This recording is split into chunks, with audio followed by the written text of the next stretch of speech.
Hey, love. This is Sarah, love. How are you? Um, this is Sarah, love from IStandForLove.com. If you don't know me, hi.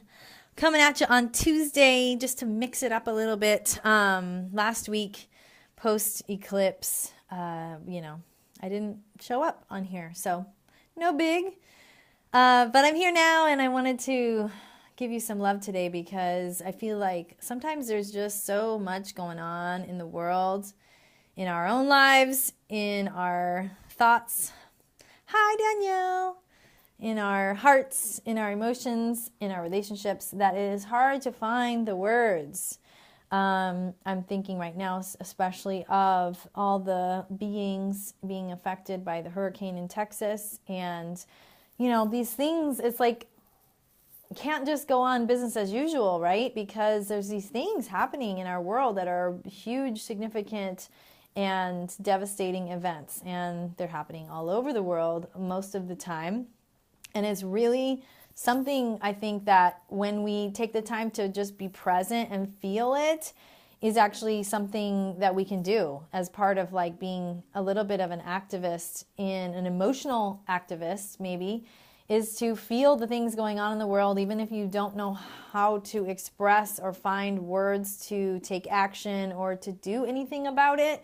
I think we haven't ever really been encouraged in our lives to feel and be emotional, right? Because don't want to be emotional.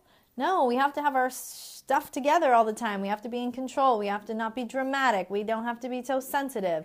So we really haven't had any encouragement to be emotional beings, men or women or anywhere in between. There's a lot of shutting down in our culture of emotions, and it has been that way for hundreds and thousands of years. And I just am present to how much it is hard to find words when there are these big events in the world. There's things happening in our own lives, and maybe words are limiting to us, and maybe our emotions are a way to allow for those, for that, that connection, that presence that we can have with each other, with ourselves, with our clarity, like how we could find clarity if we just let ourselves feel things. But sometimes it feels too overwhelming, right? It's like, I don't want to go there. I don't want to feel all that grief, or I don't want to feel all the stuff that's happening, things that affect us in the world also are things that we feel, but they kind of don't make sense because we're not being like really affected ourselves. So I'm just here to say, obviously I'm not having an easy time articulating it, but I'm here to say that I hope that we can open up more space for our emotions, because one thing that became present for me over this weekend, post-eclipse, and doing kind of a ritual for a friend, and it was a really beautiful time, and we were talking about water and how rock is so strong. Rock is so strong. The earth, rock itself is like the strongest thing, but water is the thing that can smooth it, wear it down, break it apart, and water is a very soft thing. And so we have it's too much water going on in Texas right now with the hurricane, which is something that we're probably all feeling a little strain, especially if you have friends or family, or if you're there anywhere close by. I want to find ways to, I know there's tons of ways to support, that we can all take our own matters into our own hands. But I feel like when we empower ourselves to feel our emotions, then the actions can come, then the clarity can come, then the words can come.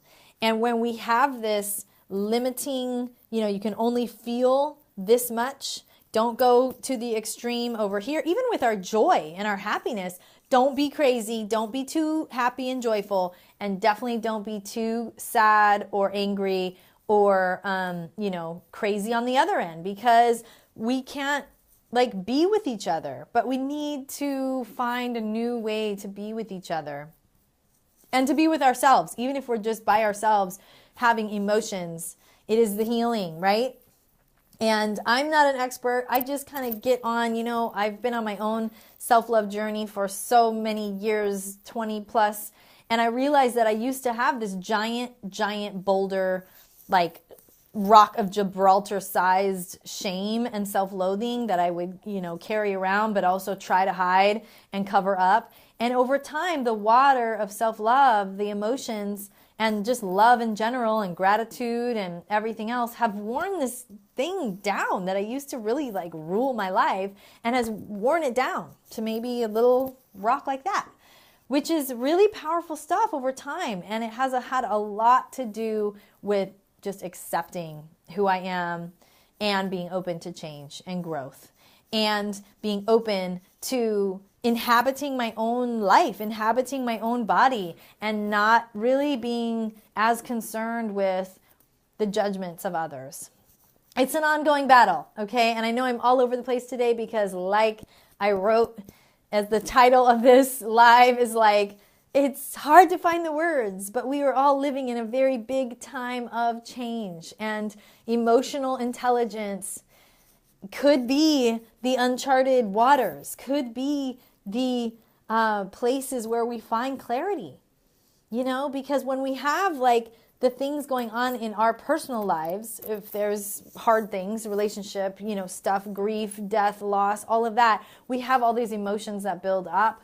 We don't have a lot of tools. A lot of us haven't been shown or, have models that are healthy to be expressing these emotions, and then pile on top of that what's going on in the world and natural disasters plus wars plus struggle and strife and really kind of incredible crazy things happening in each other, us and them is what I'm trying to say. And when you just pile all this stuff on, the emotions get overwhelming, and we definitely start to really not want to go there because it's just too much. So I don't know exactly any answers for you, but I want to just open up the space because I feel like we're living in such a powerful time that I do not want you to go down the drain of overwhelming emotions or trying to pretend that you've got it all under control. Any of these models that we've been shown our whole lives of like, don't be too happy and don't be too sad, just stay right in the middle. I think that's part of the problem that we're living in. I think that's part of an epidemic and also what keeps us separate from each other, right? Because it's really hard to handle someone else's big emotions. But maybe we don't need to handle it. Maybe we just need to be together. Maybe we just need to like be in the same room or like be on the phone or be on FaceTime with someone while they're freaking out. And maybe it's not about our minds figuring answers or anything. It's like feeling the feelings. Yes. Thank you all. I love to see you all coming on here with me. I'm always blessed to connect with you. I feel so grateful in my constant back and forth love-hate with technology that we can connect. And there's a feeling of true connections, and I love that. And there's also a feeling that our gadgets give us of false connections. And so it also leads into this feeling the feelings, right? Feeling all the feels for reals.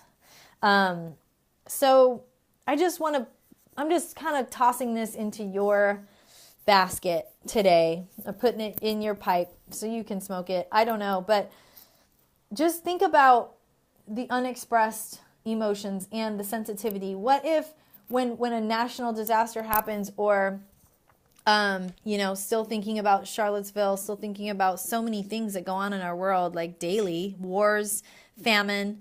What if feeling it is like healing it collectively? What if it's never really been celebrated as being a great form of problem solving, but what if your tears are sacred and you felt deeply enough to let yourself express things and move the energy? Because just stuffing down the energy and having this stuck energy of emotions, I don't think is going to get us to the next place. And I'm really always seeing the next place, the loving place, that the capacity that humans have for loving each other. And we're wired for connection. We're wired for the village kind of life. And so how can we access our emotions, maybe, to have our minds take a back seat, have our need for control and problem solving, take a little break, take a little breather, and we actually feel the feelings in our lives from back in the past to the collective emotions, whatever it is. Just think of the power, the softness of water, the power it has to break down the boulders, and a lot of healing. So I also just have to, yay, thank you, Deborah. I also have to mention that it's all, for me, it is always about the daily things I can do to love myself, to give myself some nourishment in my heart. And most of you know that I make a calendar called Life is Beautiful and So Are You. 2018 edition is out. I am holding it in my hand. Best ever. I'm really excited to spread the love into the next year. And right now, until September 1st, we've got a big sale going on the website. So if you want to get your orders in, I just have to tell you that as well. Go grab your calendars at istandforlove.com. Get your order in and get a big discount before September 1st. And if you're a calendar fan and you have one for 2017, you probably have noticed that there is no August 31st. Like, I totally skipped the day. And you may have seen my whole email about imperfections and embracing our imperfections, because, wow, that is tough, but it's part of the self-love journey. So I have embraced my imperfections, and I invite you to make the day.